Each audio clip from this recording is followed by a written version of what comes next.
What's going on, guys? I'm back with another one. A few days ago, I watched a movie called Archenemy, starring Joe Manganiello, Glenn Howerton, and Skyland Brooke. First of all, I want to give a quick little update on what's to come for my channel. I'm going to start doing reviews on short films. That's right. A subscriber named Cheryl Burton, you know who that is, gave me the idea. Thank you for that. And I've seen a few on YouTube here and there. Some were interesting, some were not interesting. So I'd very much like to get into that world, just to delve into that. And that will be added to my roster, most definitely. Now, or also, Joe Manganiello. I haven't seen Joe Manganiello play a role of any substance since he was the head wolf in True Blood. That was some years ago. That was a while back. Now, yeah, women will say Magic Mike, the whole Magic Mike thing. But for obvious reasons, I didn't watch that. For obvious reasons, the movie posters for that will not be put up. Okay. But now he's the lead role in Archenemy. So the question that remains, was he even ready for a lead role? Can he do this? Can he make this happen? We're finna see. Let's get into that review. Archenemy, for those who don't know, for those who are not aware, Archenemy is about a man named Max Fist, a hero of some sort, who was thrown from another dimension into the world we live in. Claimed he used to be this big hero who protected his city, and he had his power from a source that came from his world that he was once in. But to everybody else on this planet, he's a crazy man, a homeless crazy man who walks around drinking all day and just spouting insane things from his mind. Until one day, he meets a young kid named Hamster, who's an up-and-coming journalist, just trying to get that next hot story. And Hamster sees Max Fist, of course, as his next hot story. And they become acquainted. Now, while all this is going on, Hamster's older sister, Indigo, she's in those streets, as they like to say. She's in those streets. So, she's willing and dealing and doing everything she can to pay the bills. One day, she gets involved in a drug deal gone bad. And there's no other choice left but for our friend Max Fist to come out of hiding and save their hides. That's pretty much the premise. Here we go. Positives. Let me get these two out the way. The first two positives I can throw in there are that this movie did have some decent action scenes. For the few they had. It takes a while for the action to really kick in. They had some decent action scenes that I was honestly entertained by. Also, another thing that I enjoyed was the shocking moments. There were some shock moments, not necessarily jump scares, but there were things or events that took place in this movie that just kind of jumped out at you.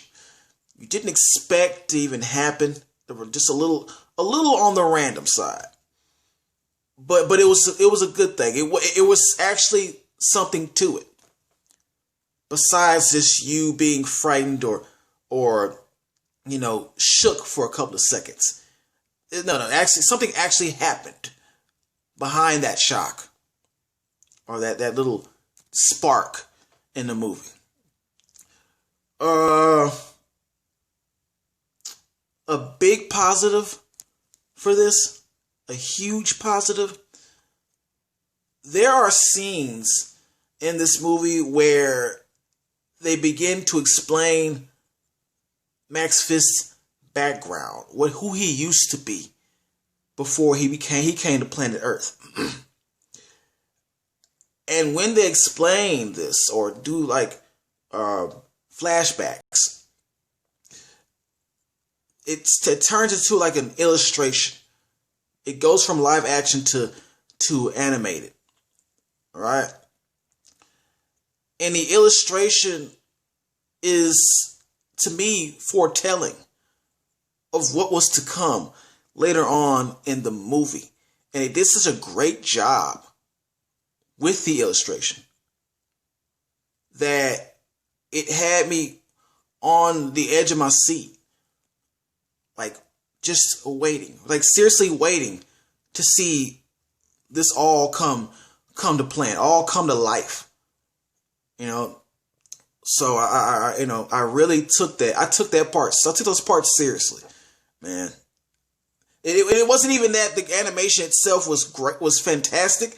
It just was the storyline and what you could use to your imagination as that was going on to kind of just get a picture of what, this man was before he was broken down to what he was now. See what I'm saying? It built up a great background story for him by doing that. I thought that was very creative of them to present it in that way. Also, another positive thing that I could say about this is this movie had a lot of potential. It had so much potential, man. I saw something in this. From the trailer, I saw something that had me wondering, is there a comic book like based on this? I wouldn't be surprised. I could see that, like a comic of some sort that I never heard of. That's where we're going to get into the negative, though. That's where we're going to get to the negative, because yes, it had potential, but then I realized it had potential to be a TV series, because it should have been a TV series. I don't believe a movie was the right route to go with this film, with this idea. I'm sorry, this project. All right, they shouldn't have made this into a movie. All right, it looks more like something that you would see on Netflix or HBO or Hulu or whatever, something of that sort that you could get several episodes, several seasons out of. All right. Another negative that I gotta put out here. The originality level on this is already low. And yes, you could see that from the trailer that it very much mimics Hancock. We all know that movie. Will Smith's in it. The storyline, the guy from another planet comes to Earth and he's reduced to nothing but a bum on the street. This it just goes in the same direction with that. There are some slight differences. There are some very slight, maybe even big differences to some, but it can't get any points for originality. Not too many points. Not too many points already off the top. I honestly thought it was going to go its own way once you start watching it. It did, but not as much as I would have liked it to go. Now, there are also at least 3 characters that I have issues with, that I take a lot of issue with. The first 2 characters are considered main in this storyline. They're considered main characters in the storyline. Hamster and Indigo, the brother and sister team. All right, first of all, Hamster.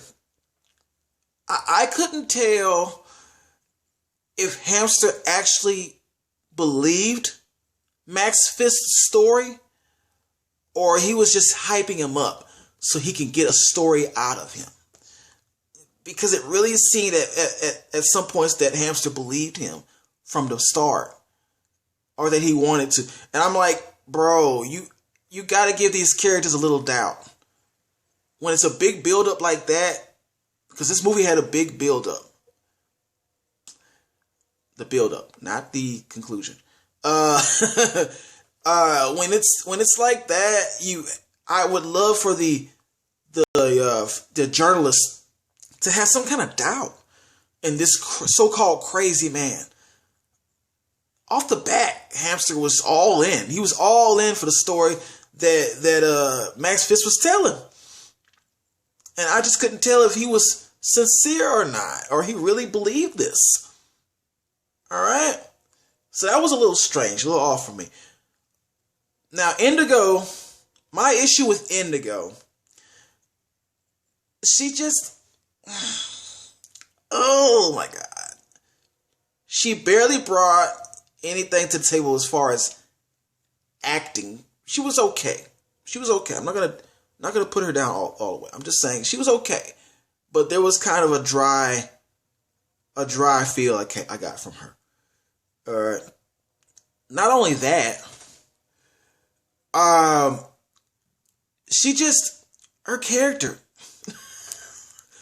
character messed everything up. And then tried to pretend or act like she had nothing to do with how things ended up at the end of the movie. She really tried to deny it, and it pissed me off. Everybody was like, man, this is your fault. This is a lot of your fault. Why would you do? When you see the movie, you'll understand. You'll understand what I'm talking about. But she just, her inability to take responsibility for what happened, just, it kind of pissed me off a little bit, man. Now let's get to our third character that I had an issue, a big problem with, or more the case of I just couldn't take serious. Glenn Howerton's character as the manager, I think they would call him. Okay, first of all, Glenn Howerton is a comedic actor.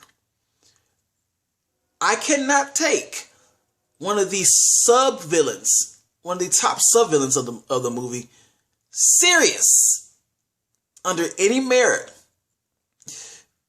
if it's being played by Glenn Howerton. And that's no diss to Glenn Howerton himself. That's no diss to him. All right. He's hilarious on Always Sunny in Philadelphia. I love that show. Trust me. But as a villain in a serious sci-fi type fantasy movie, he was not the right pick. He was not the right pick, man. I wish they would have picked somebody else who was more capable of playing that role. They could have even picked Ben Stiller. I would have took him more serious. He's played serious roles and he was able to execute that role as a serious actor. Glenn Howerton, it's not for him. It's not for him. He makes me laugh all the time. He just out there. He was too out there as a villain. All right, it was not believable. Okay, so we're giving the X to that one. A big negative to end this all. It was a build up, like I said earlier. It was a build up to something so disappointing, or not disappointing.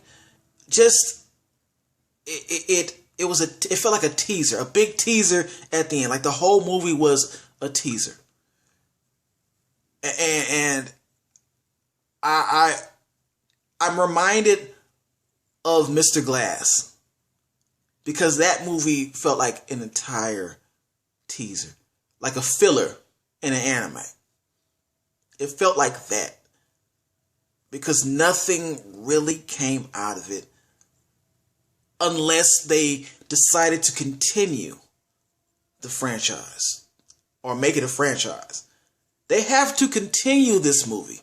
There has to be a sequel in order for the first movie to make any sense, to have any type of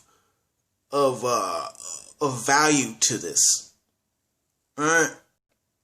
If they don't continue this, then I feel in my mind, it's just a waste of time for a lot of people who chose to watch this movie. All right. Because this whole movie is an intro to something bigger to come. And they know it. And they better not stop it here. And for that, I'm giving this an I. Yes, an I. You should have saw this coming, man. You should have saw this coming. Joe Manganiello, you have a chance to redeem yourself. All right. Maybe another one will come out. Maybe better production, something like that. Or maybe just more action.